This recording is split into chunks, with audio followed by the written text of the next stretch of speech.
We're joined by Congressman Jim Jordan, the Chairman Emeritus of the House Freedom Caucus. Yeah. Congressman, thanks for joining us on Bloomberg TV. Good to be with you. Yesterday you had a meeting with Congressman Kevin Brady about tax policies. What was accomplished during that meeting and where does that stand? Well, we're trying to get a feel for the tax reform that we need to do. I mean, the American people, I guess, back up and say, I think the American people understand our tax code has to be thrown out. We need to start over.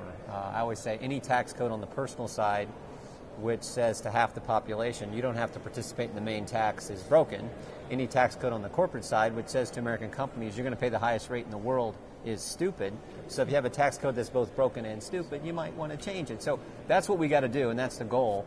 And we started to just kind of work through some of the big issues in this tax reform package and talk about them. And of course, a lot of time was spent on the border adjustment tax, which Let's talk about that. We have some concerns. Concerns? Okay, so do you think that that is something that the House Freedom Caucus is going to be able to support? Don't know. We had, the Freedom Caucus, everyone wants to think we all think the same, but it's one of the most diverse groups here. We got libertarian-leaning folks. We got folks that are, more defense hawks. But you have concerns about the border adjustment tax. I personally do. And I what think are your concerns? There are a number of folks it's a new tax. It's a brand new revenue stream. So, I'm all for lowering the corporate rate. I'm all for making our tax code simpler, flatter, fairer, better. But do we really need a whole new revenue stream? Because now maybe if we were getting rid of the corporate tax rate, and then you have maybe that's one. But you're now adding a new revenue stream to government, and the potential for abuse, I think, down the road is real. So we'll see. We've had a number of people who support it come talk. And Chairman Meadows has been good about bringing folks in who support the border adjustment tax to give us their perspective on it. We're now going to hear from some folks who don't like it. I think that'll be helpful as we go through the debate. Let's talk about whether or not the border adjustment tax. Let's talk about the border and how to bolster U.S. security along the U.S.-Mexico border, the wall, if you will, and how to pay for that. Because President Trump has said that taxpayers initially would be responsible for paying that before he negotiates with Mexico leaders. And I'm wondering from your perspective, is that something that you would be able to get on board with, or do you think that taxpayers shouldn't be on the hook for that initially? I think we should secure the border. I think that is one of the primary responsibilities. But how do you pay for that? Well, you pay for it with tax dollars, but you don't want to do it with deficit spending. You want to do it by offsetting spending elsewhere to pay for securing the border, building the fence, building the wall, making sure, a sovereign nation, one of the things that defines you as a nation is you can control your borders. Should any immigration package regarding that addresses the border security at the U.S. and Mexico border, should anything move if there's not a mechanism to pay for it? We'll see. I mean, I want to see the proposal. We haven't seen that yet.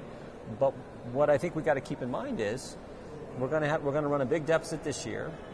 We have a $20 trillion debt. The last 8 years have seen the debt almost double under Obama. So we have to understand when your debt to GDP ratio is now 1-to-1, when you got a $20 trillion debt, you can't just keep spending money. So let's do what we have to do to secure the border, but let's make sure that we offset it by reducing spending in other parts of the federal government. Your colleague in the House of Representatives, Representative Bill Schuster from Pennsylvania, has put forth a plan regarding infrastructure spending.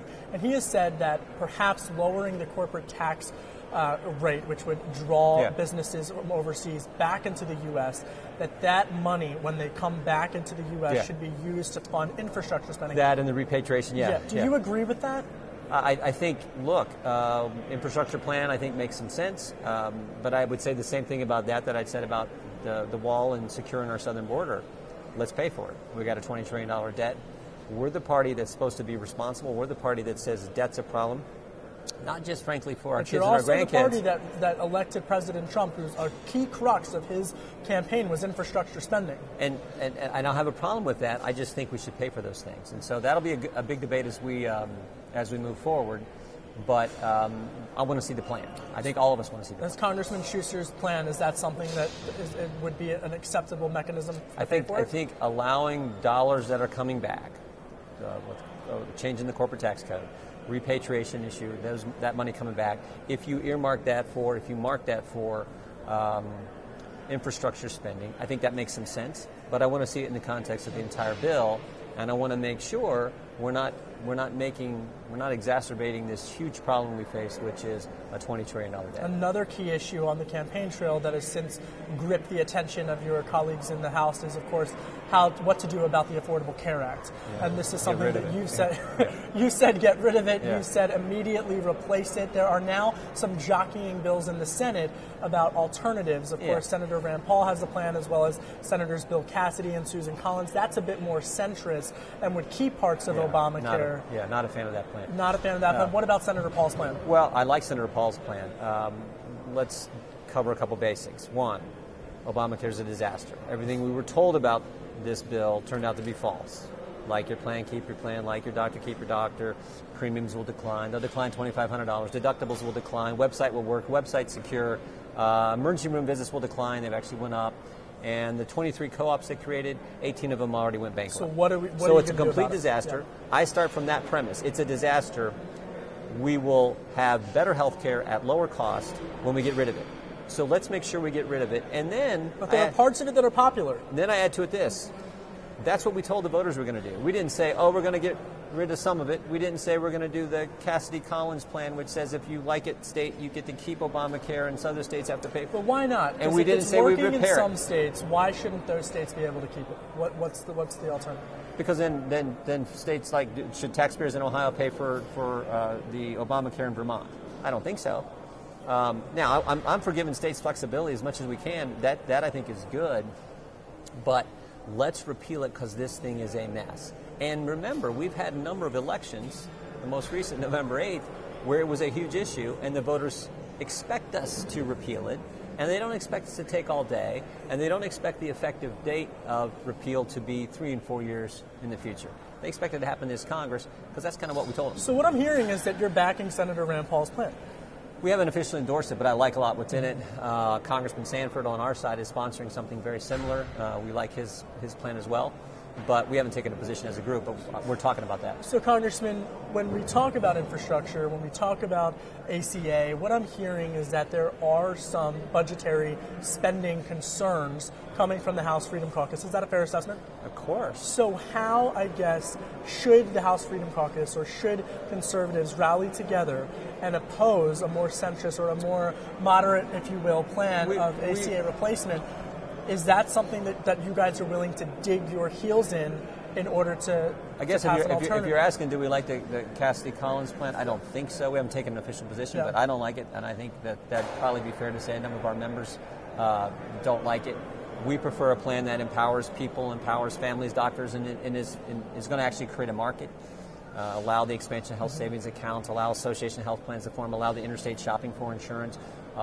We want to bring back inexpensive health care again. We want premiums to come down. We want people to be able to buy a catastrophic plan, set up a health savings account. We think that makes sense. So that's the kind of model we're looking at. But you can't get to that model if you don't get rid of the problem. So step one is get rid of the problem. So final question for you. What role does the House Freedom Caucus play in the Trump administration, Republican-controlled Congress? Because right now we're seeing, basically, with some exceptions, all of the Republicans holding together and supporting President Trump. But is there a point where that could break? Is there a point, whether it's on ACA, whether it's on infrastructure, where that could break? I don't look at it as us against the president. I think the president's done his executive orders. I think have been on target. He's doing what he said he's doing. I supported him in Ohio. Most of our caucus did. I think our job is real simple. Do what we told the voters we're going to do. Do what they sent us here to do. And I think in the vast majority of cases that's going to be working with the president. And when it isn't, we're going to do what we told the voters we're going to do. We're going to do what we think are key principles and policies that make sense for American families. So what I do know is we formed this group 2 years ago, and our mission statement talks about the countless number of families who feel like Washington has forgotten them. Our job is to stand up and fight for them, and we took on the establishment to do that. And then along comes a guy who runs for president and says he's going to stand up for families and fight the establishment in Washington and actually wins. And so now somehow we're less relevant? I mean, I just fail to see that logic. I think when you think about a number of these things are going to be Republican votes only, I think the House Freedom Caucus is in a great position to impact the policy in a conservative direction, especially when we're only going to pass them in the House with Republican votes or reconciliation with only Republican votes. I think that puts us in a good position to fight for those things we told them we were going to do.